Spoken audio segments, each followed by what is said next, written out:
Bonjour à tous, on se retrouve pour voir comment faire un arc.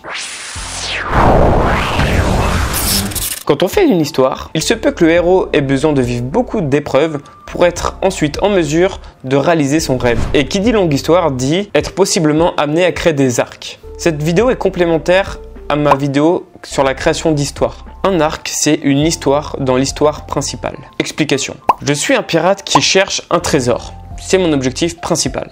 Mais j'arrive dans une île où des habitants ont besoin d'être sauvés. J'ai donc un nouvel objectif à atteindre, plus petit que l'objectif principal. Le pirate doit sauver les habitants. On a donc une nouvelle petite histoire dans l'histoire principale. Mais attention, pour que cet arc plaise au lecteur, il y a une condition. Il faut quand même que le héros obtienne quelque chose qui lui permettra d'avancer dans son histoire principale. Sinon, l'arc devient ce qu'on appelle un épisode filler. C'est qu'il y a une histoire dans l'histoire, mais c'est plat car les personnages n'évoluent pas et ne font pas avancer l'histoire principale. C'est sûrement l'une des causes qui font que certains n'aiment pas les épisodes filler, je pense. Bon. Il y a aussi le fait que c'est pas fait par l'écrivain lui-même et donc du coup, ça perd un peu de son style. Du coup, pour chaque arc, sachant qu'il y a un nouveau problématique, il faut créer de nouveaux alliés et de nouveaux méchants, qui eux-mêmes aussi auront de nouvelles motivations, de nouveaux rêves, de nouveaux objectifs. Pour bien marquer un arc, on peut aussi créer un changement de paysage, de décor.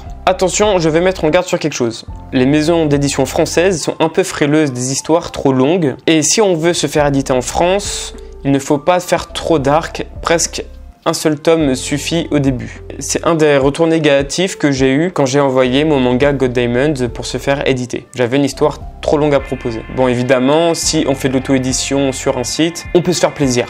Résumons rapidement. Pour créer un arc, il faut de nouveaux objectifs, de nouveaux enjeux. Les héros doivent obtenir quelque chose qui vont les aider pour leur quête principale. Il y aura de nouveaux alliés et de nouveaux ennemis. Ces alliés et ces ennemis auront eux aussi des problématiques et des motivations. Il y aura aussi de nouveaux paysages.